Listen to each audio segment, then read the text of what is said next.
अगला सवाल लेते हैं बेटा। अगला सवाल क्या कह रहा है, एक एपी में कुल 4n पद हैं। एक एपी में कुल 4n पद हैं। प्रथम 3n पदों का योग अगले n पदों के योग के समान है, तो हमें प्रथम 2n पदों के योग का अगले 2n पदों के योग के साथ अनुपात ज्ञात करना है। पहले सवाल समझिए, 3n vn कंफ्यूज कर देता है। ऐसा मान लो कि 4 पद हैं, शॉर्ट ट्रिक के लिए अपन क्या मान लेते हैं, 4 पद हैं। तो उन 4 पदों में से जो पहले 3 है ना, उन पहले 3 का योग चौथे पद के बराबर है। पहले 3 का योग चौथे के बराबर है। आपसे क्या पूछ रहा है वो, कि पहले 2 का अंतिम 2 के योग के साथ पहले 2 का योग और अंतिम 2 का योग का अनुपात क्या होगा, ये है सवाल। क्लियर? तो कुल मिलाकर के जो समांतर श्रेणी है उसमें T1, T2, T3, T4 ऐसे चलते चलते Tn भी आएगा, थोड़ा सा आगे जाके T2n भी आएगा, थोड़ा सा आगे जाके 3Tn भी आएगा, फिर अगला आएगा T3n+1 और ऐसे चलते चलते कहाँ तक जा रहा है, 4n तक, क्योंकि कुल पद ही कितने हैं, 4n पद है। तो वो कह रहा है कि प्रथम 3n पदों का योग, सम ऑफ 3n पदों का योग किसके बराबर है, sum of 4n minus sum of 3n। बोले ये क्या लिख दिया सर आपने, ये लिखा है कि प्रथम 3n पदों का योग, इनका जो योग होगा वो तो डायरेक्टली मिल जाएगा, प्रथम 3n पदों का योग तो डायरेक्टली मिल जाएगा, लेकिन उसके बाद वाले बचे हुए n पदों का योग कैसे आएगा। तो मैंने क्या करा, कुल योग निकाला 4n का और उसमें से ये 3n वाला योग घटा दिया। क्या ये आ जाएगा, बिल्कुल आ जाएगा। अब इस समीकरण को हल कर लेते हैं। ये आएगा बेटा 3n/2 2a plus 3n-1 into D, इधर आएगा ये 4n/2 2a plus 4n-1 into D plus, नहीं माइनस कर रहे, घटा रहे हैं, 3n/2 2a plus 3n-1 into D. n पदों का योग ज्ञात करने के लिए अपन ने क्या करा कि कुल में से 3n का योग माइनस कर दिया, क्योंकि सवाल कह रहा था कि प्रथम 3n का योग अंतिम n के योग के समान है। ये कर भी दिया, वो उधर से इधर आ जाएगा ये वाला, तो कितना हो जाएगा, दुगना हो जाएगा। दुगना हो जाएगा तो ये कितना हो जाएगा, 3n हो जाएगा।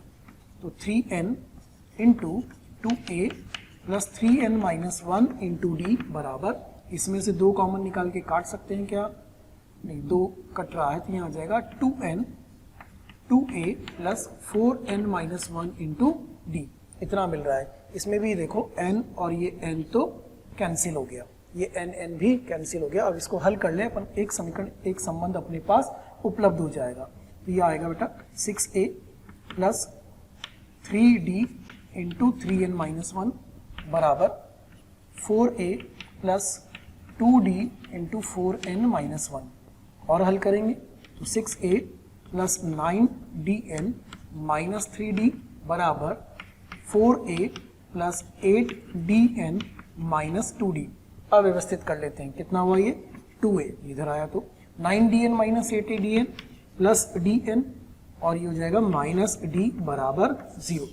एक समीकरण आपको यहाँ से मिल चुका है, देखो माइनस 2d आएगा तो प्लस 2d हो जाएगा, तो प्लस 2d माइनस 3d, एक काम तो पूरा हो गया। अब अगला क्या पूछा है उसने आपसे, उसने आपसे पूछा है कि प्रथम 2n पदों का योग और अंतिम 2n पदों का योग का अनुपात ज्ञात करो। तो अब उसको बनाते हैं अपन, प्रथम 2n पदों का योग और अंतिम 2n पदों का योग हल करने का प्रयास करते हैं और फिर अनुपात निकालते हैं। ठीक है, तो सम ऑफ 2n टर्म्स, प्रथम का तो 2n आ जाएगा, आगे वाले 2n, जो इसके बाद वाले जो 2n पद हैं उनका योग कैसे आएगा, कुल माइनस 2n। तो ये बन जाएगा s of 4n minus s of 2n। अब फॉर्मूला लगाते हैं, फिर से फॉर्मूला लगाएंगे तो हमें क्या मिलेगा इसके अंदर, यहाँ लगाते हैं अपन 2n/2 2a plus 2n-1 into d upon 4n/2 2a plus 4n-1 into d minus 2n/2 2a plus 2n-1 into D. ठीक है, अब देखो कुछ कॉमन आ रहा है क्या बेटा, तो ये अपने पास ये n तो कैंसिल हो जाएगा, ये 2 कैंसिल, ये 2 कैंसिल और यहाँ 2 आ जाएगा। ठीक है, तो ऊपर आपके पास बचता है यहाँ पर हल करने के बाद 2a plus 2nd minus D, 2a plus 2nd minus D. ठीक है, नीचे क्या बच रहा है, ये 2 हुआ है तो 2 2 ये हो गया 4a प्लस 2 से गुणा करेंगे तो ये हो जाएगा 4nd, तो प्लस 8nd माइनस डी, 2 से गुणा होके माइनस 2d। इधर ये 2 2 कट चुका है, ये 2 2 कट चुका है ना, ये ध्यान रखिएगा। तो इधर बचेगा माइनस 2a, फिर आपके पास बचेगा प्लस 2nd तो माइनस 2nd, और इधर आपके पास बचेगा यहाँ पर माइनस का d तो हो जाएगा प्लस का d, प्लस का 2d, प्लस का d, 2 नहीं था, प्लस का d। अब इसको हल करो, इसको हल करके हमें क्या मिलता है ये अपन चेक कर लेते हैं और बना लेते हैं इस शर्त के साथ। तो 4a माइनस 2a, ऊपर तो 2a है, ऊपर तो आपके पास है 2a plus 2nd minus D, नीचे क्या क्या पद मिल रहे हैं उनको व्यवस्थित करते हैं। 4a minus 2a, 2a, 8nd minus 2nd तो plus 6nd, minus 2d plus d minus d, और अरेंज करो बेटा, इस फॉर्म में अरेंज करो आप, क्योंकि हमें ये वाला फॉर्मेट का वैल्यू मालूम है, इसका वैल्यू कितना दिया हुआ है 0, तो इसका उपयोग भी तो हो वहां पर। तो क्या है 2a plus dn minus D, इसका एक nd अलग करना पड़ेगा, तो हम इसको लिखेंगे 2a plus nd minus D plus nd upon, इसमें से भी 2a plus nd minus D plus 5nd, तो बेटा जी इसका वैल्यू 0 और इसका वैल्यू 0, बचा क्या आपके पास बचा nd अपॉन 5nd, तो ये n और n, ये d और d कटा, अंत में आया 1/5, तो आंसर कितना होगा 1:5। ऐसा ऑप्शन है क्या अपने पास? बिल्कुल है, सेकंड ऑप्शन ऐसा आंसर बन रहा है 1:5। बिल्कुल इजी मेथड से हो रहा है, फॉर्मूला आधारित सवाल है, लेकिन सब्र से करने वाला सवाल है। जल्दबाजी में करेंगे ना तो गड़बड़ हो जाएगी। देखो फिर से समझाता हूं, कुल मिलाकर के 4n पद थे, 4n पदों में से प्रथम 3n पदों का योग ये लिखा हुआ, अंतिम n पदों का योग कुल -3n का योग ये लिखा हुआ। इस समीकरण को हल किया गया और एक उपलब्ध हो गया 2a plus dn minus D बराबर 0। ठीक, उसके बाद पूछा गया था प्रथम 2n का योग बटे अंतिम 2n का योग, तो प्रथम 2n का योग तो s2n, अंतिम 2n का योग कुल माइनस प्रथम 2n का योग, ये इसका अनुपात पूछा गया था। ये हम ज्ञात करने वाले थे कि क्या आएगा। इसको हल किया गया, हल करके यहाँ पर पहुंचा गया और इसको इसके रूप में बदला जा रहा है।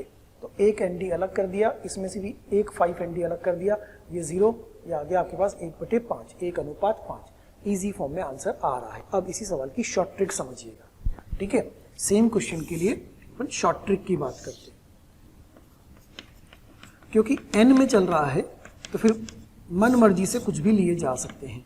माना कि n बराबर कितना है 4 है, तो पद कौन हो गए? सिंपल 1 2 3 4, सिंपल पद कौन से हो गए?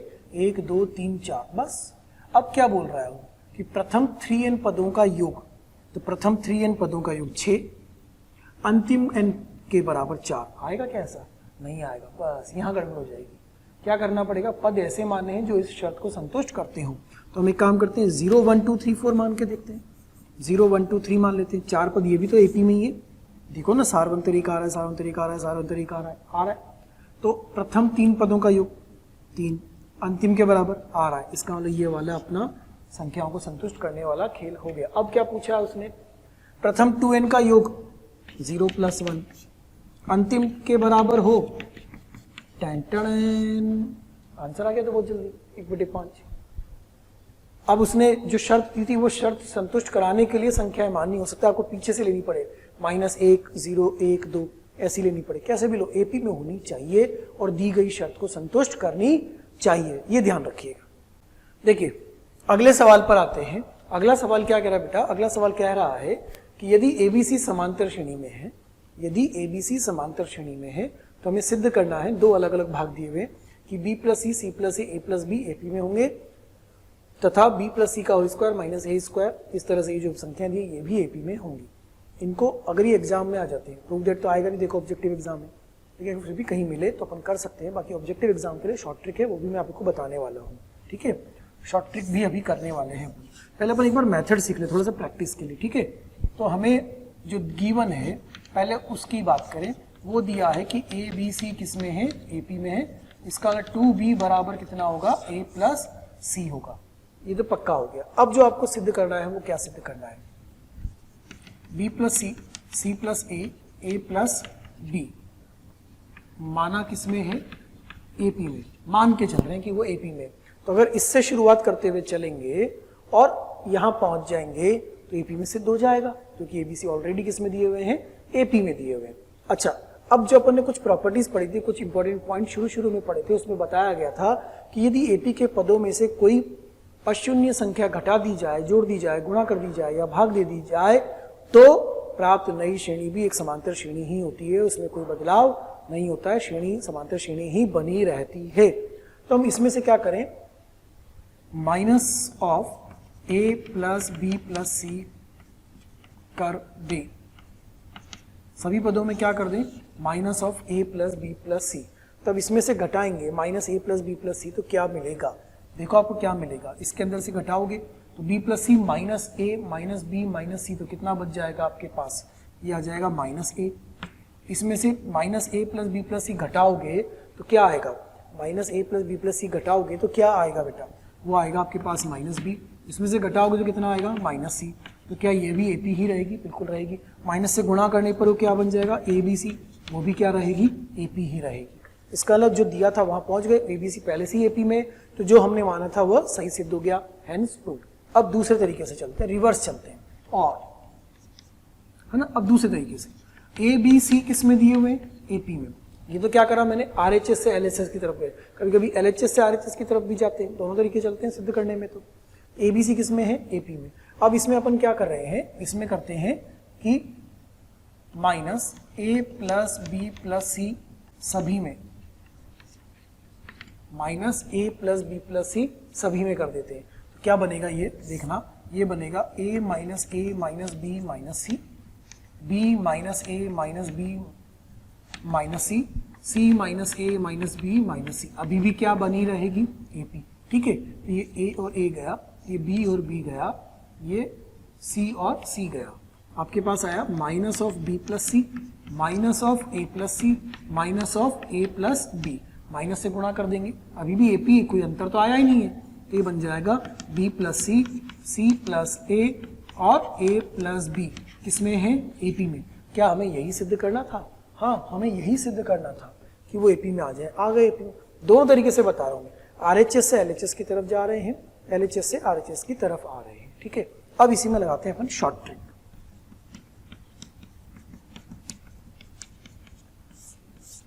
शॉर्ट ट्रिक के लिए ए बी सी किस में दिए हुए हैं, एपी में। तो given a b c in AP, तो माना ए बराबर 1, बी बराबर 2, सी बराबर 3। हमने क्या मान लिया, ए बी सी को 1 2 3 मान लिया, ठीक है। अब जो पूछा था वो क्या पूछा था आपसे, वो आपसे पूछा गया था B plus C, C plus a plus B. बेटा बी प्लस सी कितना बन जाएगा, वहां से देखो बी प्लस सी कितना बन जाएगा, 5, सी प्लस ए कितना बन जाएगा, 4, और ए प्लस बी कितना बन जाएगा, 3। तो क्या ये तीनों की तीनों संख्याएं एपी में है? अब इसका काम क्या है, बोले सर आप शॉर्ट ट्रिक तो बता रहे हो लेकिन सवाल तो सिद्ध कर दे रहे हो। बेटा क्या होगा कि एग्जाम में आएगा कि यदि एबीसी एपी में है तो इनमें से कौन सा ऑप्शन सत्य है। अब पहले ऑप्शन में लिखा होगा B plus C comma C plus a plus B AP में, दूसरे ऑप्शन में लिखा होगा बी माइनस सी माइनस ए माइनस बी एपी में है। हर ऑप्शन को चेक करना पड़ेगा। अब हर ऑप्शन को अगर इस मेथड से चेक करोगे तो कितना समय लग जाएगा, तो अपन शॉर्ट ट्रिक से चेक करेंगे हर ऑप्शन को, जल्दी अपना काम हो जाएगा। आई बात समझ में, इससे आपको सॉल्व करने में आसानी होगी, ठीक है। अब इसके सेकंड पार्ट पर आते हैं। अब सेकंड पार्ट को भी सिद्ध करके देखते हैं कि वो क्या पूछा गया है और कैसे वो सिद्ध होगा। शॉर्ट ट्रिक आपको समझ में आ गई है, शॉर्ट ट्रिक में कोई समस्या नहीं होनी चाहिए। सिंपल सामान्य रूप में संख्याएं लेनी है और वो संख्याएं भी किस में लेनी है, आपको समांतर श्रेणी में एपी में लेनी है। अब देखिए इसके सेकंड पार्ट में क्या गिवन है उस पर ध्यान दीजिए। ये लिखा हुआ है x square minus y square, ध्यान से देखो, ये भी x square minus y square, ये भी x square minus y square लिखा हुआ है। हम यहीं से शुरू करते हैं। तो गिवन क्या है, वहीं से शुरू करें या इससे शुरू करें, ए बी सी से? ए बी सी से शुरू करेंगे, समय लग जाएगा क्योंकि होल स्क्वायर तक जाना है ना। तो गिवन है b प्लस सी का whole square minus a square, c plus a का whole square minus b square, और ये है a प्लस बी का whole square minus c square, माना एपी। हमने क्या मान लिया कि वो एपी में, तो अगर ये सही साबित हो गया तो एपी में प्रूव हो गया। इसके गुणनखंड करते हैं, तो ये आएगा b plus c minus a, b plus c plus a, ये आएगा c plus a minus b, c plus a plus b, फिर आएगा ये a plus b minus c, a plus b plus c. अभी भी किस में है? एपी में। इन सभी में एक फैक्टर ऐसा है जो कॉमन चल रहा है, वो फैक्टर कौन सा है बेटा? a plus b plus c. तो उस कॉमन फैक्टर से डिवाइड कर देते हैं। क्या करा अपन ने? Divide by a plus b plus c. अगले स्टेप में क्या कर दिया अपन ने? तीनों में a plus b plus c का भाग दे दिया, तो ये बनेगा b plus c minus A, c plus a minus B, और ये आ जाएगा a प्लस बी माइनस सी। क्या ये अभी भी समांतर श्रेणी AP ही बनी रहेगी? बिल्कुल बनी रहेगी, कोई अंतर नहीं आता है, श्रेणी वही रहती है। अब हमें जाना कहाँ तक है? हमें जाना है ABC तक। तो क्या इसमें से कुछ घटा सकते हैं? हाँ, घटा सकते हैं। क्या घटा दे इसमें से? देखो, आप सोच के देखो मन में कि इसमें से क्या घटा दे। मुझे b प्लस सी को गायब करना है, मुझे c प्लस ए को गायब करना है, मुझे a प्लस बी को गायब करना है। तो इसमें से घटा देते हैं minus of a plus b plus c. ठीक है, तो minus a plus b plus c कर दें। अगले स्टेप में ये काम करेंगे, तो minus a plus b plus c करेंगे तो क्या होगा? माइनस बी माइनस सी से कट जाएगा, माइनस ए कितना हो जाएगा? Minus 2a। इसमें करेंगे तो माइनस बी माइनस सी, माइनस ए माइनस सी से कटेगा और माइनस 2b बचेगा, तो इसमें माइनस 2c बचेगा। अभी भी एपी है, माइनस 2 का भाग दे दो, कितना आ जाएगा? A b c. और ए बी सी तो बेटा जी पहले से किस में दिए गए थे? समांतर श्रेणी में दिए गए थे एबीसी तो पहले से ही। तो हमने ये माना कि ये एपी में है, और हम पहुंच कहां गए कि एबीसी पहले से एपी में है।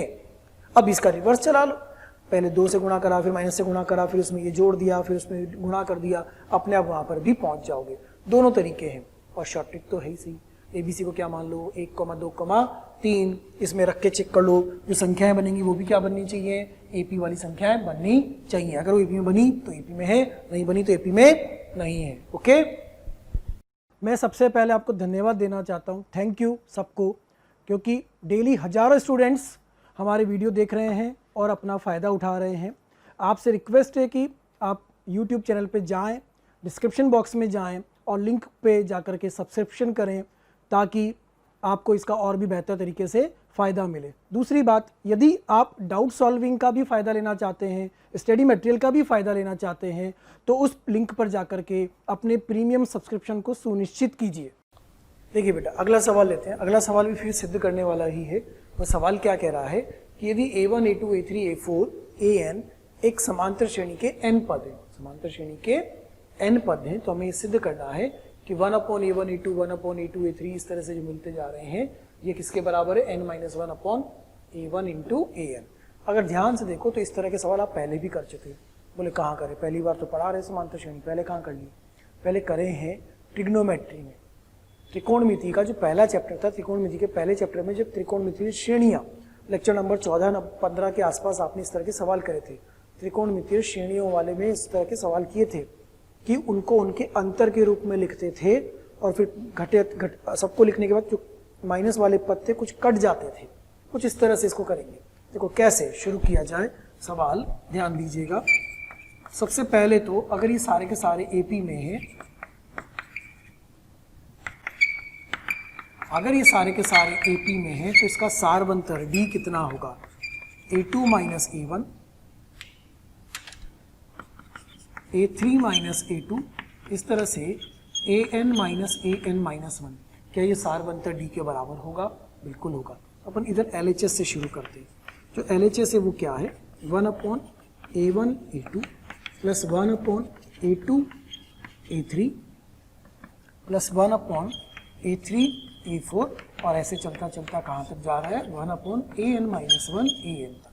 हम क्या करें? सभी में D से गुणा भाग कर देते हैं, सभी पदों में D से गुणा भाग कर देते हैं। तो यहाँ आएगा 1/D कॉमन, यहाँ आएगा D/A1 A2 plus D/A1 A2 A3 plus D upon A3 A4 और प्लस प्लस प्लस बेटा कहाँ तक, D अपॉन AN-1 AN तक। इतनी बात क्लियर। अब ये D क्या है, ये D तो बदल रहा है कि नहीं बदल रहा है? अरे D नहीं बदल रहा है, D ज्ञात करने का तरीका बदल रहा है। D तो कांस्टेंट है, D A2 माइनस A1 भी है, D A3 माइनस A2 भी है। तो इस वाले D को मैं लिखूँ A2 माइनस A1, इस वाले D को लिखूँ मैं A3 माइनस A2, इस वाले D को लिखूँ A4 माइनस A3।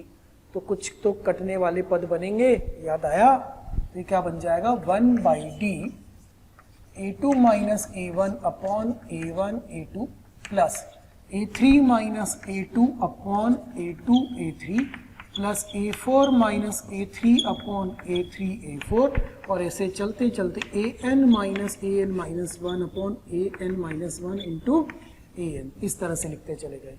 तो ये अपना पहला पद है, ये अपना दूसरा पद है, ये अपना तीसरा पद है और ये अपना nवां पद है। अब मैं इनको ऐसे लिखने की बजाय इनको ऐसे ऊर्ध्वाधर वर्टिकल लिखता हूँ, तो थोड़ा सा पता चल जाता है कौन सा पद कट रहा है कौन सा नहीं कट रहा है। ठीक है, तो जो T1 है 1 बाई डी तो सब में ही चलेगा बेटा।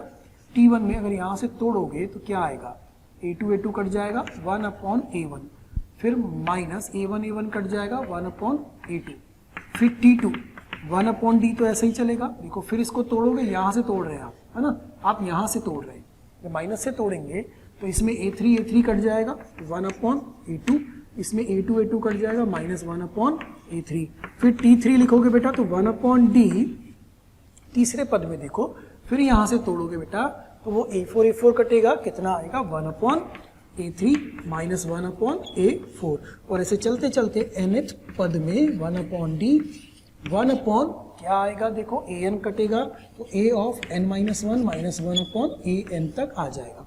अब कौन कौन से पद कट रहे हैं वो देखो, इधर का दायां और ये बायां और ये दायां और ये बायां और ये दायां और ये बायां, इसका मतलब कौन कौन बच गया आपके पास। जो बच गए हैं वो पद बचे हैं, एक तो ये पहला वाला बच रहा है और एक ये अंतिम वाला बच रहा है।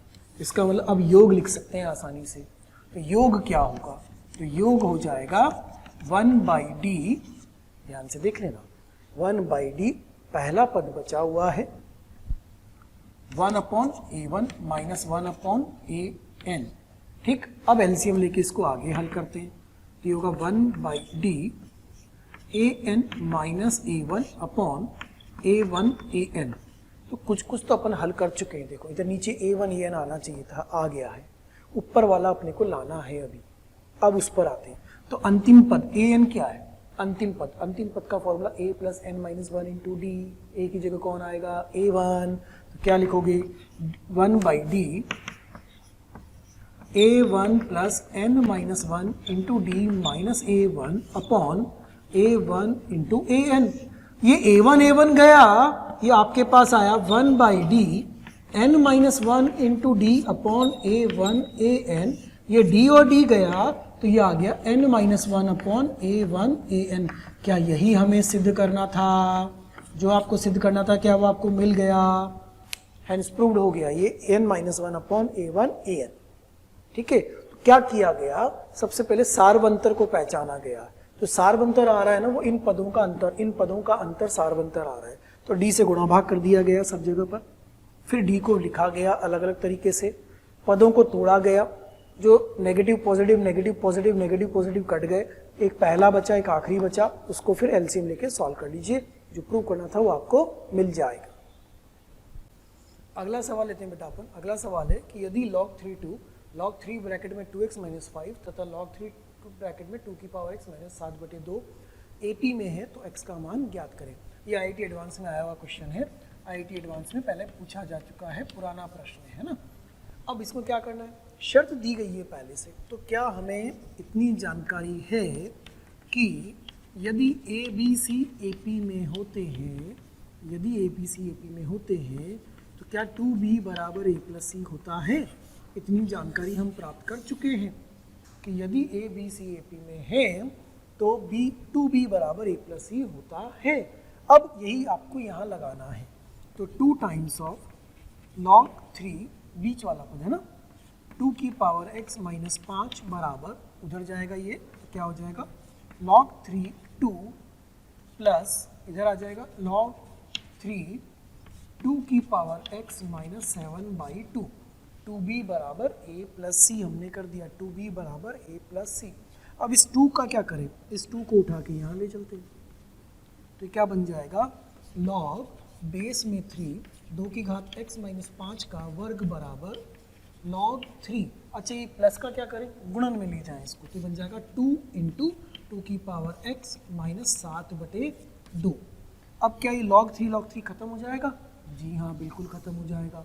log 3 तो खत्म। अब आपके पास जो बचेगा वो आएगा 2 की घात x माइनस 5 का होल स्क्वायर बराबर 2 इंटू 2 की घात माइनस 7/2। ये समीकरण अपने को प्राप्त हो रहा है, log का काम खत्म, यानी log तो खत्म। अब x में हल करो, पूर्ण वर्ग खोल लेते हैं पहले, तो 2 की पावर 2x प्लस 25 माइनस 10 2 की पावर x बराबर 2 इंटू 2 की पावर x माइनस 7, 2 कट गया। तो ये 2 की पावर x में द्विघात बन रहा है क्या, जी बिल्कुल बन रहा है। तो पुट 2 की पावर x बराबर t, 2 की पावर x को अपन क्या मान लेते हैं t, क्या बनेगा ये t square plus 25 minus 10t बराबर 2t माइनस 7, टी स्क्वायर इधर आएगा तो माइनस 12t, इधर आएगा तो प्लस 32 बराबर 0, 32 12 8 4 फैक्टर भी हो रहे हैं, तो हो गया T square minus 8t minus 4t plus 32 बराबर 0, T minus 8 minus 4 T minus 8 बराबर 0, टी माइनस 8 टी माइनस 4 बराबर 0। तो t के दो मान मिले, t बराबर 4 और दूसरा मिला t बराबर 8। दो मान जो t के आ रहे हैं उनसे अब अपन x निकाल लेंगे, एक आया t बराबर 4, एक आया t बराबर 8। बेटा अगली स्टेप में t बराबर 4 से हल करें तो 2 की पावर x बराबर 4 होगा, तो 2 की पावर x बराबर देखते चलिएगा यहाँ पर ये क्या कर रहे हैं अपन, t किसको माना था 2 की पावर x को, तो ये हो जाएगा 2 की पावर 2, तो यहाँ से आएगा x बराबर 2। इधर से हल करेंगे तो t बराबर 8 है, तो 2 की पावर x बराबर 2 की घात 3 होगा, तो x बराबर 3 होगा। बट परंतु लेकिन किंतु आंसर आ गया तो मान नहीं लेना है, क्यों, लॉग का सवाल चल रहा है। लॉग समीकरण पहले पढ़ चुके हो बेटा, पहले चैप्टर में लॉग समीकरण जब भी हल करते हैं तो अंतिम स्थिति में जो आंसर आता है उसको क्रॉस चेक भी अवश्य करते हैं। तो क्रॉस चेक करना है कि नहीं करना है, करना है। अब इधर ध्यान से देखो, इसमें कोई समस्या नहीं, इसमें क्या 2 की पावर x माइनस 5 0 से बड़ा होना चाहिए, बिल्कुल होना चाहिए। क्या ये भी जो मिल रहा है ये भी 0 से बड़ा होना चाहिए, होना चाहिए। तो अगर x का मान 2 रखेंगे, x का मान 2 रखेंगे तो 2 की पावर x माइनस 5 0 से बड़ा नहीं आ पाएगा, क्योंकि 2 की पावर x 2 की पावर 2 4 माइनस 5 पॉजिटिव कहाँ आएगा। x बराबर 3 रखेंगे तो 2 की पावर x माइनस 5 0 से बड़ा आ जाएगा, कोई दिक्कत नहीं है। अच्छा फिर इधर देखो 2 की पावर x माइनस 7/2 वो भी 0 से बड़ा नहीं आ पाएगा, वो भी नहीं आएगा। लेकिन इधर रखेंगे तो 2 की पावर x माइनस 7.5 ये भी 0 से बड़ा आ जाएगा। इसका x बराबर 3 आंसर नहीं होगा, x बराबर 2 आंसर नहीं होगा। आंसर कौन होगा, ओनली x बराबर 3। तो हलों की संख्या कितनी हुई, 1, और वह हल कौन हुआ, x बराबर 3। क्या x बराबर 2 हल है, नहीं है। क्यों नहीं है, क्योंकि x बराबर 2 रखने पर लॉग की परिभाषा में समस्या हो रही थी, वह लॉग वाला फलन अपरिभाषित हो रहा था। देखिए बच्चों अगले सवाल पर आते हैं। अगला सवाल क्या कह रहा है कि यदि समीकरण ax square plus bx plus c बराबर 0 के लिए मूलों का योग उनके व्युत्क्रमों के वर्गों के योग के समान है, तो हमें यह सिद्ध करना है कि bc स्क्वायर ca स्क्वायर और ab स्क्वायर किस में है, समांतर श्रेणी में। अब मूल तो दिए नहीं है, तो मूल अपन क्या मान लेते हैं, अल्फा कोमा बीटा। ठीक है, तो जो समीकरण दिया है उसके लिए जो मूल है उन मूलों को मान लिया जाता है कि मूल है अल्फा और बीटा। तो मूलों का योग कितना आएगा, माइनस बी अपॉन ए। पढ़ चुके हो अब द्विघात समीकरण है ना, तो ये कितना आएगा, सी अपॉन ए। ठीक है, ये तो गिवन हो गया। अब शर्त क्या लगानी है, सवाल में दिया है कि मूलों का योग अल्फा प्लस बीटा किसके बराबर है, उनके व्युत्क्रम के वर्ग के योग के बराबर। इसका मतलब 1 upon alpha square 1 upon beta square. इसको हल कर लेते हैं अपन, यह आएगा alpha square plus beta square upon alpha beta का होल स्क्वायर। ये बनेगा बेटा alpha beta is equal to alpha plus beta का whole square minus 2 alpha beta upon alpha beta का होल स्क्वायर। अब इसमें सारे मान रखने हैं और इसको सॉल्व करना है। तो अल्फा बीटा की value minus b upon a, ये होगा माइनस बी अपॉन ए का whole square minus 2c upon a, और ये भी होगा c अपॉन ए का होल स्क्वायर। इस समीकरण को हल कर ले और देख लें कि यह आ रहा है या नहीं आ रहा है। चलिए बनाते हैं इसको। ये बनेगा माइनस बी अपॉन ए, इधर से आ जाएगा c अपॉन ए का होल स्क्वायर बराबर, इधर आएगा बेटा B square upon a square minus 2c upon ए। इस तरह का समीकरण बन रहा है। इधर भी मिलेगा minus b c square upon a cube बराबर b square minus 2ac upon a square. तो इसमें से ये कट गया, ये वाला क्या मिला इधर से, ये मिला माइनस बी सी स्क्वायर बराबर a b square minus 2a square सी।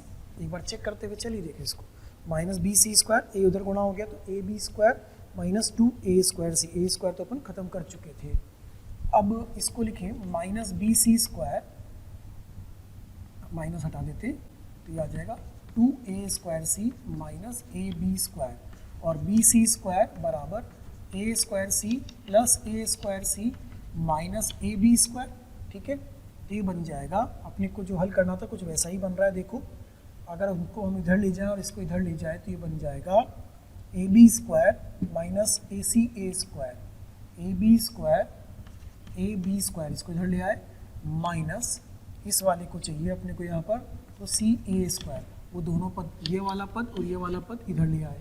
ठीक है, फिर अगला ए square c minus b c square, आ गया देखो बिल्कुल बन रहा है। प्यारे बच्चों, कमेंट बॉक्स में रोज़ कमेंट्स आ रहे हैं कि सर इस टॉपिक पे वीडियो बना दीजिए, या ये इस बारे में हमें समझाइए, हमारी ये शंका है इसको दूर कर दीजिए। तो मेरी आपसे रिक्वेस्ट है कि आप यूट्यूब चैनल पे जाइए, उस पर सब्सक्राइब करिए और जो बेल आइकन है उसको हिट करिए ताकि नोटिफिकेशंस आपको मिलते रहें और कोई भी नोटिफिकेशन, कोई भी वीडियो आपसे मिस ना हो। मैं ऐसा आपसे इसलिए कह रहा हूँ क्योंकि जिन भी टॉपिक्स की, जिन भी डाउट्स की, जिन भी बातों के बारे में आप वीडियोस चाह रहे हैं वो ऑलरेडी हमने पोस्ट किए हुए हैं, अपलोड किए हुए हैं, लेकिन वो आपसे मिस हो जाते हैं क्योंकि आपके पास प्रॉपर्ली नोटिफिकेशन नहीं आ पाते हैं। इसीलिए आपसे कहा जा रहा है कि आप सब्सक्राइब करिए ताकि कोई भी वीडियो आपसे मिस ना हो और कोई भी शंकाएं आपकी ना रहें। ये जो पद है दूसरा माइनस पहला अपन ने उधर बना लिया, ये ए स्क्वायर सी है, ये वाला जो है वो क्या है, ये वाला पद यहाँ पर है, ये ए स्क्वायर सी है। ठीक है,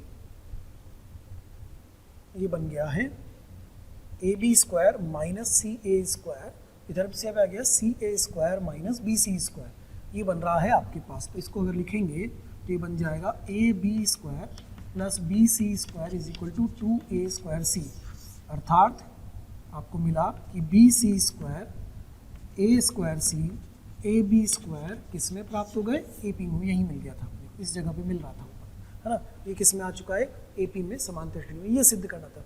दिया क्या था कि मूलों का योग उनके व्युत्क्रम के वर्गों के योग के बराबर है। तो द्विघात समीकरण का कंसेप्ट भी यूज हुआ, साथ ही साथ समांतर श्रेणी का प्रश्न भी बन गया।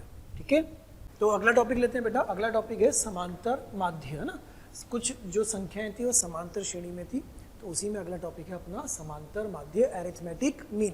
ध्यान दीजिएगा, कुछ पॉइंट्स, इंपॉर्टेंट पॉइंट्स अपन उनकी बात कर लेते हैं कि यदि a, b, c AP में है, यदि a, b, c AP में है तो b माइनस a बराबर c माइनस b, तो 2b बराबर a प्लस c होता है। तो b बराबर कितना हो जाएगा, a प्लस c अपॉन 2। तो ये b जो है ना, यही कहलाता है समांतर माध्य, अरिथमेटिक मीन। इस b को कहते हैं हम समांतर माध्य। तो ये क्या है, a और b का समांतर माध्य। Point number 2, a and b का समांतर माध्य AM वो होता है a plus b upon 2। a b c का समांतर माध्य वो बनेगा a plus b plus c upon 3। तो अगर 4 संख्याएं दी होंगी तो क्या हो जाएगा बेटा, a b c d का समांतर माध्य, अरिथमेटिक मीन, वो कितना बनेगा, a plus b plus c plus d upon 4। ऐसे मिलता जाएगा। n संख्याएं होंगी तो अपॉन में n आ जाएगा, 10 संख्याएं होंगी तो अपॉन में 10 आ जाएगा। ये बनेगा समांतर माध्य। तीसरी बात, अभी जब हम लिख रहे हैं a b c तो ये बी क्या है, एकल समांतर माध्य। ये क्या है, एकल समांतर माध्य। सिंगल अरिथमेटिक मीन है, एकल समांतर माध्य। लेकिन ऐसा नहीं है कि ए और सी में एक ही समांतर माध्य हो सकता है, दो संख्याओं के बीच में कितने भी समांतर माध्य रखे जा सकते हैं। तो पॉइंट नंबर 4 कि दो संख्याओं के मध्य कितने भी समांतर माध्य रखे जा सकते हैं, कितने भी समांतर माध्य रखे जा सकते हैं, सभी मिलकर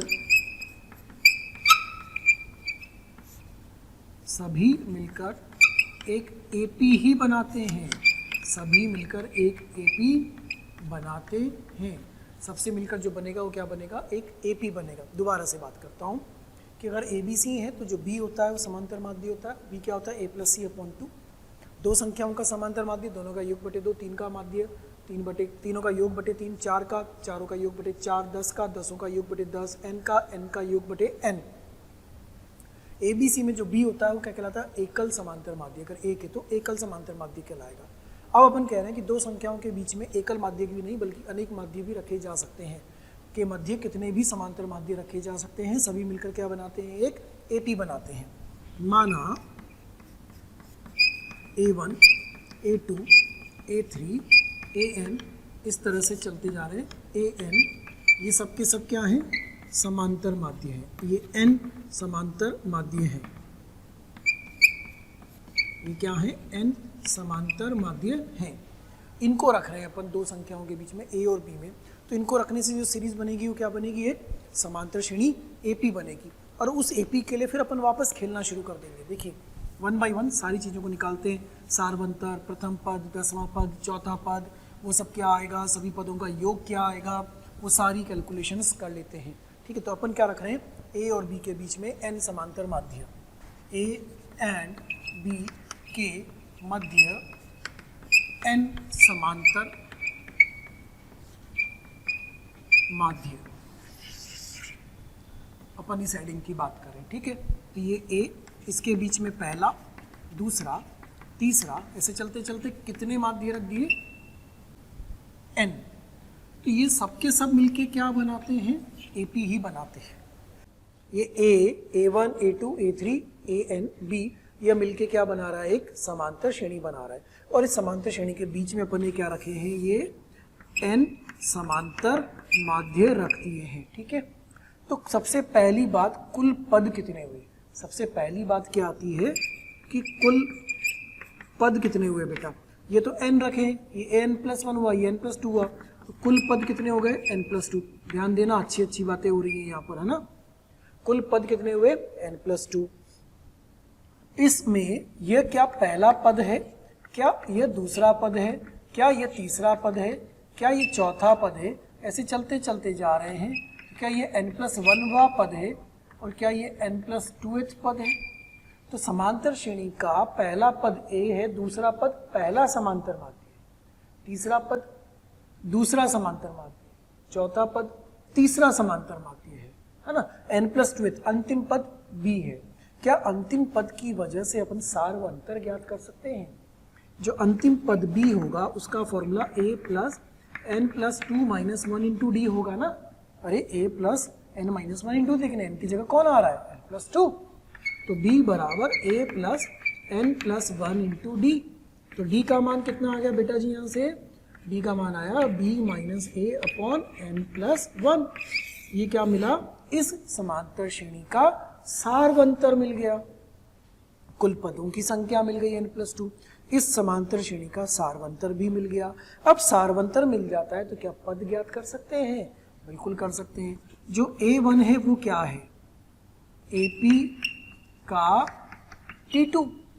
जो A1 है वो क्या है, AP का T2। T2 मतलब क्या हुआ, वो A1 बराबर A+D। अरे T2 मतलब क्या होता है, 2 - 1 × D। तो ऐसे ही अगर मैं A2 की बात करूं तो A2 क्या है, AP का तीसरा पद। ध्यान से देखो ना, ये A पहला पद है, A1 दूसरा पद है, A2 तीसरा पद है। तो A2 क्या है, AP का तीसरा पद। तो ये तीसरा पद क्या हुआ, A2 बराबर A प्लस 2D।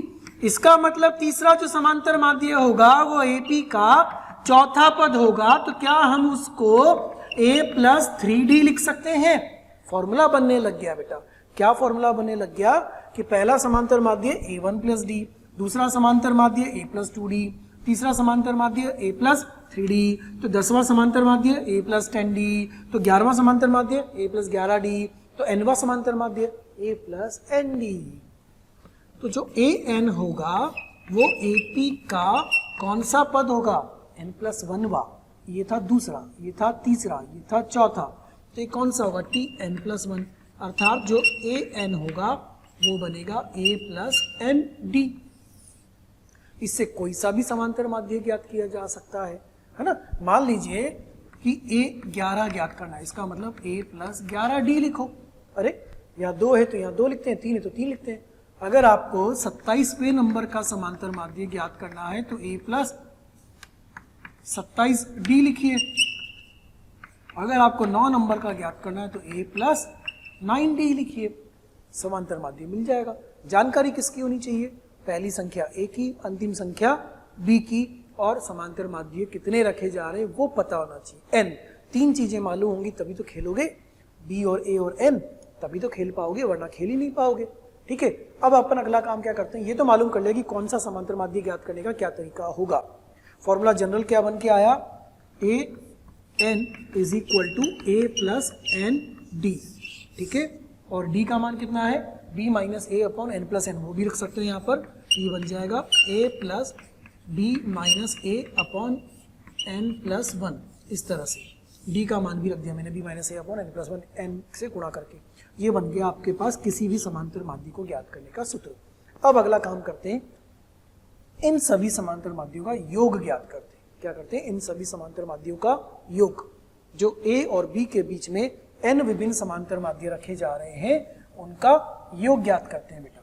तो A और B, A एंड B के मध्य रखे गए n समांतर माध्यों का योग, A और B के मध्य रखे गए n समांतर माध्यों का योग ज्ञात कर रहे हैं अपन।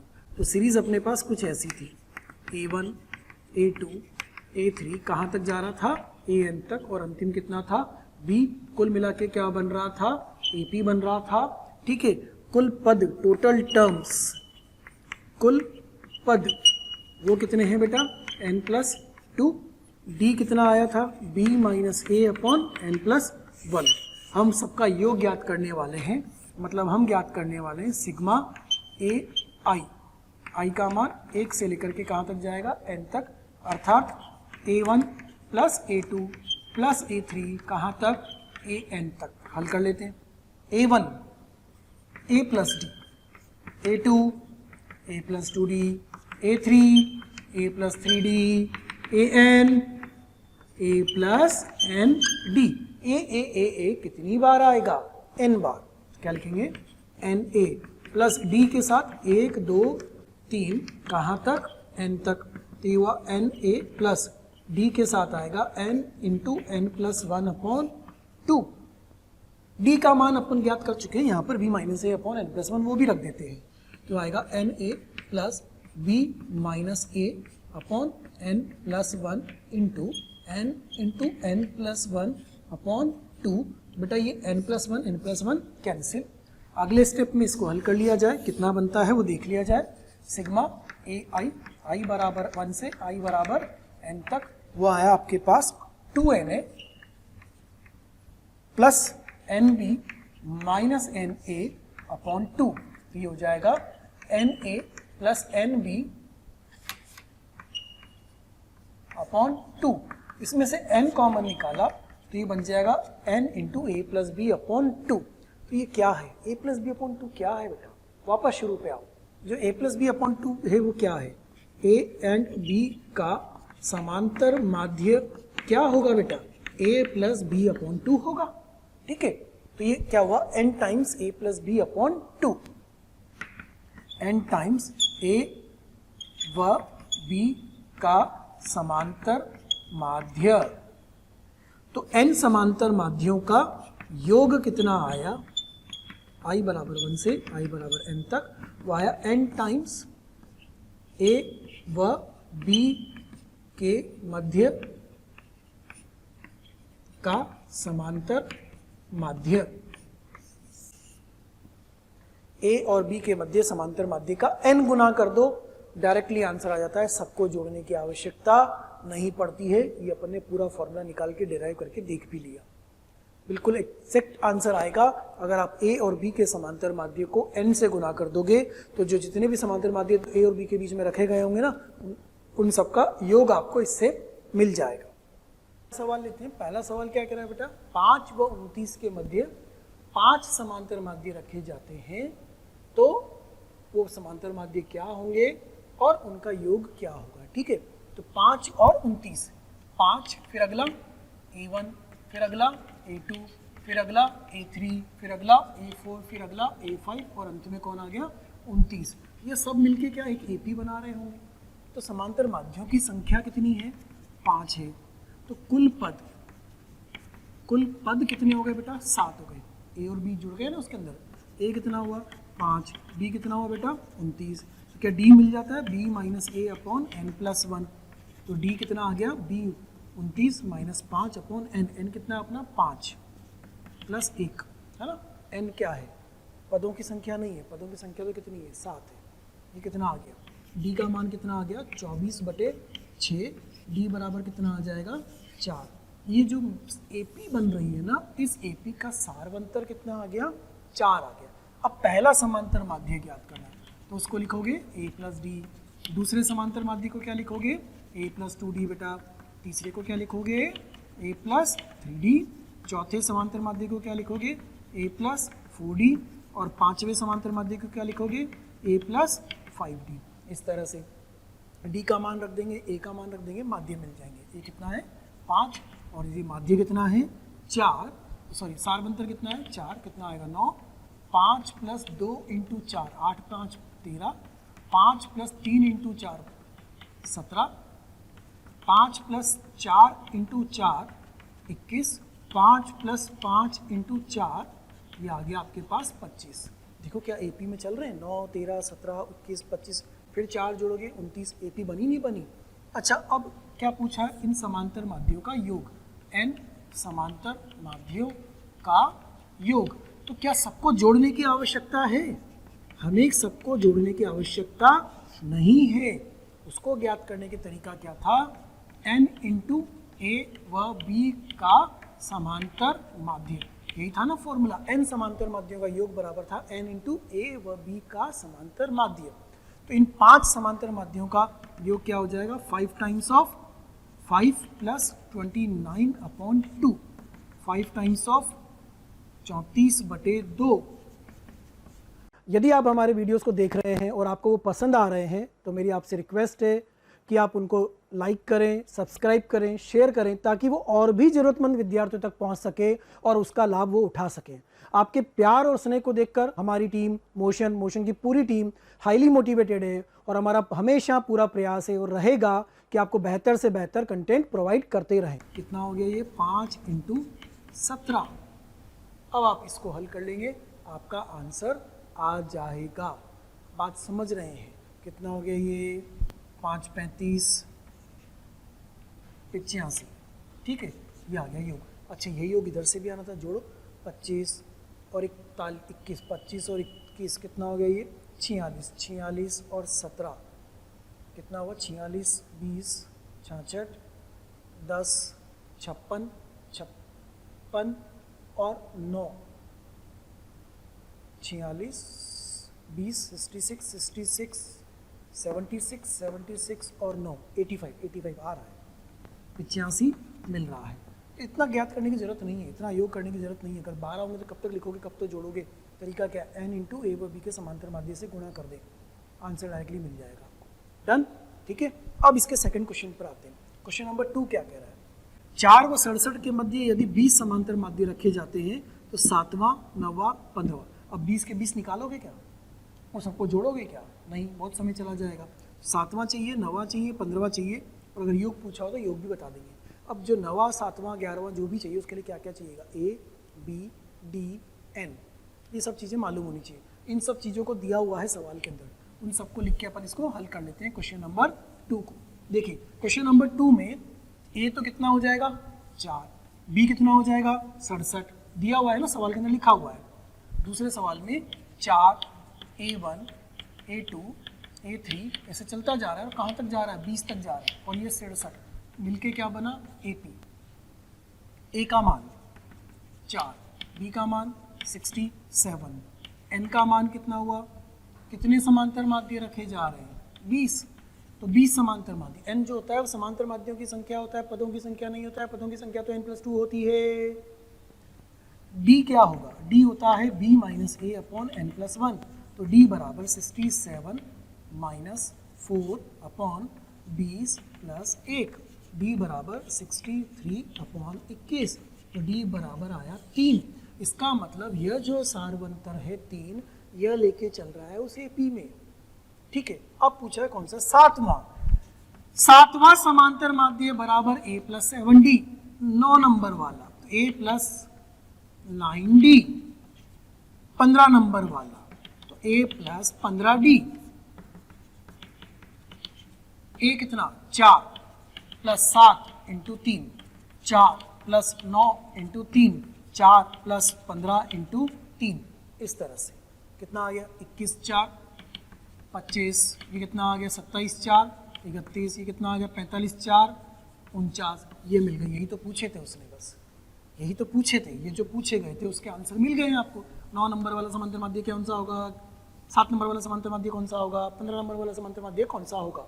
अच्छा, अब आपसे पूछा जाए कि इसके बीच में जो 20 समांतर माध्य रखे जा रहे हैं, उन 20 समांतर माध्यों का योग क्या होगा, क्या करेंगे, 20 समांतर माध्यों का योग बराबर 20 4 + 67/2, ए व बी का समांतर माध्य। बेटा जी ये कितना आया 4 और 67 कितना 71, तो ये कितना हो गया 710, 2 से 20 कट जाएगा, योग कितना आ गया 710। 20 के 20 समांतर माध्य ज्ञात करने की आवश्यकता नहीं है। तीसरे सवाल को देखिए, तीसरा सवाल क्या कह रहा है, यदि 1 व 99 के मध्य 101 समांतर माध्य रखे जाते हैं तो उनका योग क्या होगा। क्या बात है, बहुत ही आसान सवाल आ गया है ना। ए कितना हो गया 1, बी कितना हो गया 99, एन क्या होता है समांतर माध्यों की संख्या, तो कितने समांतर माध्य रखे जा रहे हैं 101, क्या होगा योग n समांतर माध्यों का योग बराबर n × a + b/2, मतलब 101 × 1 + 99/2, 101 × 50, आंसर 50 50, 50 50, ये आंसर मिल जाएगा। ये तीसरे सवाल का हल बन गया। देखो अगला सवाल लेते हैं। अगला सवाल चौथा और पांचवा दोनों लगभग एक जैसे सवाल है, ध्यान दीजिएगा सवाल पर। चौथा सवाल कह रहा है यदि a व b का समांतर माध्य a की पावर n+1 + b की पावर n+1 अपॉन a की पावर n + b की पावर n है तो n क्या होगा। अब हमें तो वैसे ही याद है कि a और b का समांतर माध्य a + b/2 होता है, मालूम है कि नहीं मालूम है, मालूम है। अगर हमें मालूम है कि a और b का समांतर माध्य a + b/2 होता है तो हम इसको किससे कंपेयर कर लेंगे, a + b/2 से कंपेयर कर लेंगे। ए पहला सवाल लिख रहे हैं ए एंड बी का समांतर माध्य बराबर a + b/2 बच्चों, इसको कंपेयर किया जाएगा। a + b/2 बराबर a की पावर n+1 + b की पावर n+1 अपॉन a की पावर n + b की पावर, इससे कंपेयर कर लेंगे, हल कर लेते हैं, n का मान निकाल लेते हैं। तो ये बनेगा a + b × a⁴n b⁴n बराबर 2 × a⁴n × a plus 2 × b⁴n × b, तोड़ दिया इसको, ये बनेगा यहाँ से a × a⁴n plus b × b⁴n plus a × b⁴n b × a⁴n बराबर 2a की power n × a 2b⁴n × b। देखो वो पद इधर आएगा तो ये उधर जाएगा, तो ये जाएगा a की पावर n × a, ये एक पद खत्म हो गया। ऐसे ही b × b की पावर, ये भी खत्म हो गया, इक्वल टू आपके पास आ रहा है a की पावर n × b, b की पावर n × a, इतना मिल रहा है। अब इसको बदलना है किस रूप में, a + b/2 में नहीं, इसको हल करना है।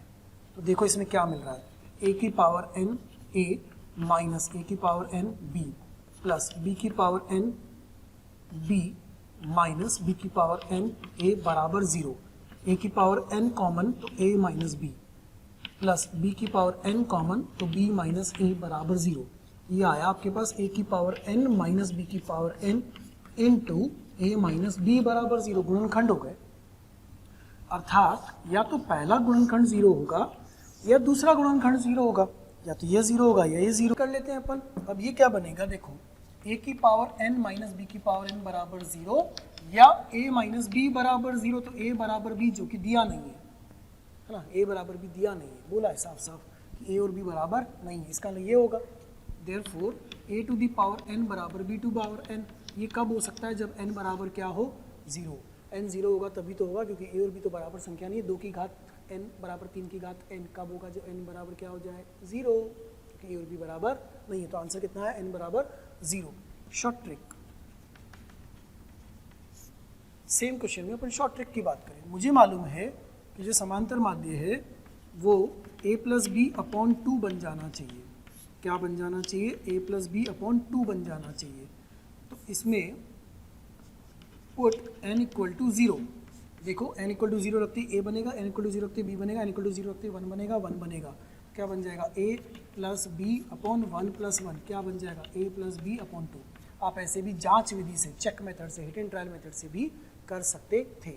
अब इसी तरीके का सवाल अपने पास एक और लिखा हुआ है, ये वाला है। अगर आप शॉर्ट ट्रिक लगाओगे तो वैसे ही मिलेगा, x बनना चाहिए, y बनना चाहिए तो 1 1 होना चाहिए, नीचे 1 1 बनना चाहिए, मतलब 0 0 घात बननी चाहिए, तो p बराबर कितना आ गया 1।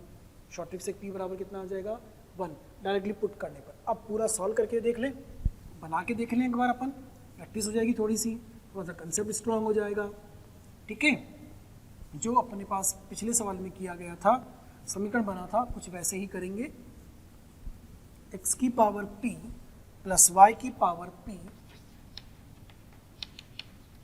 Upon x to the power p minus 1 y to the power p minus 1 बराबर बन जाना चाहिए x प्लस वाई अपॉन 2, क्योंकि वो कह रहा है x और y का समांतर माध्य यह है। तो ये होगा 2 into x to the power p plus 2 into y to the power p बराबर x प्लस वाई गुणन में x to the power p minus 1 plus y to the power p minus 1। इसको बेटा समीकरण को हल कर लेते हैं तसल्ली से।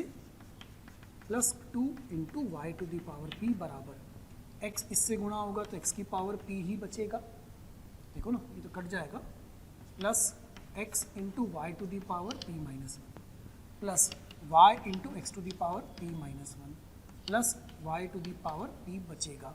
उसको इधर ले आते हैं तो x to the power p, इन दोनों से, उससे बनेगा y to the power p बराबर, ये y नीचे आएगा तो ये होगा x upon y to the power p, y नीचे आएगा, प्लस इसमें y upon x to the power p, ऐसा बन जाएगा ये। तो एक काम करते हैं, इधर ले आते हैं, x to the power p common लेंगे तो 1 minus y upon x, plus y to the power p common लेंगे तो 1 माइनस एक्स अपॉन वाई। सही चल रहा है यहाँ तक भी, बराबर कितना हो गया 0। अब इसमें भी x to the power p x minus y upon x plus y to the power p y minus x upon y बराबर 0 बनता जा रहा है समीकरण। देखो हल तो होता जा रहा है, सॉल्व हो रहा है। इसको ले आते हैं इधर, कितना हो गया ये, x to the power p minus 1 into x minus y minus y to the power p minus 1 into x minus y बराबर 0। क्या करा मैंने, इस y को इसके नीचे लाए, p माइनस 1 बना, इस x को इसके नीचे लाए, p माइनस 1 बना, माइनस कॉमन लेके उसको भी x माइनस वाई बना दिया, तो इसके गुणनखंड आ गए x minus y into x to the power p minus 1 minus y to the power p minus 1 बराबर 0। या तो यह 0 होगा तो यह होगा, जो कि होगा नहीं, क्योंकि x और y बराबर नहीं होने चाहिए, लिखा नहीं लेकिन होना नहीं चाहिए। x to the power p minus 1 बराबर y to the power p minus 1, ये बराबर कब होंगे, जब x और y बराबर नहीं है। तो जब p माइनस 1 कितना हो रहा होगा, 0 हो रहा होगा, तो p बराबर कितना आ रहा होगा 1। शॉर्ट ट्रिक से भी वही आ रहा था अपने, p बराबर 1 मिल रहा था शॉर्ट ट्रिक से भी। ये 0 बन जाता, ये घात 0 बन जाती, x की घात 0, एक y की घात 0, 1 1 बन जाता। डन, ठीक है। देखिए बच्चों, अगला सवाल देखिएगा, समांतर माध्य पर आधारित ही। अगला सवाल क्या कह रहा है, समांतर माध्य 1 और 31 के बीच में रखे जाते हैं और n समांतर माध्य रखे जाते हैं। ए और बी के 1 और 31 के मध्य n समांतर माध्य रखे जाते हैं, इस प्रकार से रखे जाते हैं कि 7वें व n-1वें समांतर माध्य का अनुपात 5:9 आ जाता है, तो n का मान क्या होगा, मतलब समांतर माध्यों की संख्या हमसे पूछ रहा है। कुछ वैसा ही सवाल एक और लिखा हुआ है कि 20 और 80 के मध्य भी n समांतर माध्य रखे जाएं, इस प्रकार से रखे जाएं कि पहले व nवें समांतर माध्य का अनुपात अगर 1:3 है तो n का मान क्या होगा। दोनों एक जैसे सवाल है, देखिए समझते हैं, करते हैं सॉल्व इसको। पहले छठवें प्रश्न को करते हैं। वो कह रहा है 1 और 31, तो कुछ इस तरह से कहानी चल रही होगी। 1 और 31 के बीच में रखने पर यह AP बन रही होगी, है ना। समांतर माध्यों की संख्या कितनी है, n। A कितना हुआ 1, B कितना हुआ 31, और D कितना होता है D-A/n+1, तो बेटा D कितना आ जाएगा 30/n+1, ये D आ गया। इस D की मदद से क्या हम समांतर माध्य जो भी ज्ञात करना हो कर पाते हैं, बिल्कुल कर पाते हैं। कौन कौन सा चाहिए, 7वां और n-1वां, 7वां और n-1वां, उसका कितना दिया है 5/9, रखो कितना होता है ये a + 7d upon a + n-1 into d बराबर 5/9। अब a कितना है 1, d कितना है ये रहा, तो वह a + 7 into 30 upon n+1 upon 1 + n-1 into 30 upon n+1 बराबर 5/9। इसको अपन हल कर लेते हैं, कितना आएगा n+1 + 210, n+1 n+1 एलसीएम आके कैंसिल हो जाएगा, n+1 + 30 इंटू n-1 बराबर 5/9। n में एक समीकरण मिलेगा, n का मान ज्ञात करना है, तो ये हुआ n + 211 अपॉन में इधर आएगा 30n - 30, 30n + n 31n, 31n ये होगा 30, 1 - 30, देखो ये कितना हुआ n + 30n 31n, और 1 - 30 -29 बराबर में 5/9। क्रॉस मल्टीप्लाई करेंगे 9n + 211 इंटू 9 बराबर 31 इंटू 5 मतलब 155n - 29 इंटू 5 145। इसको आप हल कर लीजिए, n का मान आपको प्राप्त हो जाएगा, वह समांतर माध्यों की संख्या हमें यहाँ से मिल जाएगी। ये है सवाल। करना क्या है, समांतर माध्यों में समीकरण बना करके उसको हल करना है, आसानी से आंसर आ जाएगा। अब ऐसा ही सवाल देखो एक और लिखा हुआ है मैंने, 7वां वाला, वो भी आपको यहीं समझा देता हूँ मैं। उसमें कह रहा है कि 20 और 80, a बराबर हुआ 20, b बराबर हुआ 80, d बराबर हो जाएगा b - a/n+1, तो बेटा d बराबर हो जाएगा 60/n+1, ये तो d आ जाएगा, ठीक है। अब क्या कहना चाह रहा है वो कि पहला और अंतिम समांतर माध्य का अनुपात 1:3, तो a1/a1n बराबर 1/3, ये होगा a + d/a + n/d बराबर 1/3, a की जगह 20 plus 60/n+1 upon 20 + n into 60/n+1 बराबर 1/3। हल कर लेंगे इसको, कितना आएगा ये 20 इंटू n+1 प्लस 60 इंटू 3 बराबर में उधर ले जाएंगे, ये होगा 20 into n+1 plus 60 into n। हल करो बेटा, फिर से n का आंसर आ जाएगा, ये n का मान मिल जाएगा, वो समांतर माध्यों की संख्या हमें प्राप्त हो जाएगी। दोनों सवाल लगभग एक जैसे हैं, दोनों में जो पूछा गया है वो आपसे n समांतर माध्यों का आंसर पूछा गया है कि n समांतर माध्य कितने होंगे। आप उस समीकरण को हल करेंगे, आपको n का मान मिल जाएगा। जो पहला वाला प्रश्न है हल करोगे बेटा तो उसके अंदर n का मान आएगा 14, और जो दूसरा वाला है अगर आप उसको हल करोगे तो बेटा उसमें आंसर आएगा 11। पहले में आंसर मिलता है आपको 14, दूसरे में मिलता है 11। कठिन नहीं है, सिंपल रैखिक समीकरण है, n का मान आप प्राप्त कर पाओगे। ओके, अगला सवाल देखिएगा बच्चों, क्या लिखा हुआ है अगला सवाल कि दो संख्याएं हैं जिनका योग 13/6 है। कोई भी दो संख्या a और b मान लेते हैं, उनका योग कितना है 13/6। उनके मध्य समांतर माध्य रखे जा रहे हैं, लेकिन कितने रखे जा रहे हैं, सम संख्या, मतलब 4, 6, 10, 20, 100 सम संख्या में रखे जा रहे हैं। यदि समांतर माध्यों का योग उनकी संख्या से 1 अधिक है तो माध्यों की संख्या ज्ञात करनी है। ठीक है, देखिए समझिएगा, सरल सवाल है। दो संख्याएं कौन कौन मान ली हमने, ए और बी। तो ए और बी का योग कितना हो गया बेटा, 13/6 उनका योग दिया है। अब उनके मध्य समांतर माध्य रखे जा रहे हैं। तो समांतर माध्यों की संख्या हम मान लेते हैं 2n। 2n क्यों मान रहे हैं, क्योंकि सम रूप में रखे जा रहे हैं ना, सम संख्या में रखे जा रहे हैं, 2n मान लिया। तो ये बनेगा a, a1, a2 कहाँ तक, a 2n और b तक। इस तरह से एक समांतर श्रेणी अपने पास बन रही होगी। ठीक, अब वो कह रहा है कि उन समांतर माध्यों का जो योग है, तो इन 2n समांतर माध्यों का योग क्या होता है, वो होता है 2n into a plus b upon 2।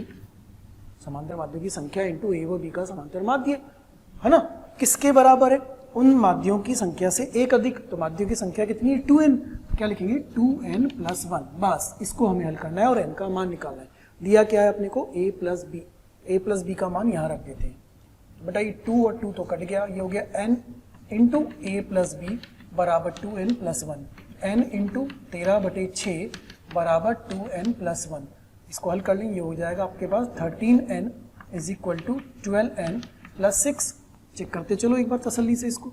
ये आ गया n बराबर 6। n का मान कितना आ गया, 6। n बराबर 6 आया तो माध्यों की संख्या कितनी हो गई, देयरफॉर माध्यों की संख्या बराबर 12।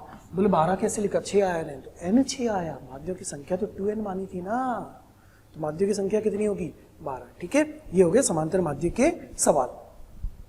जो वीडियोस आप देख रहे हैं, जो वीडियोस हम आपको पढ़ा रहे हैं, यदि आप वीडियो वो चाहते हैं और भी मटेरियल चाहते हैं, स्टडी मटेरियल चाहते हैं, तो आप एक नंबर नोट कर लीजिए और उस नंबर पर कॉल कीजिए। नंबर है 1821 799 अर्थात 18002121 799। Thank you.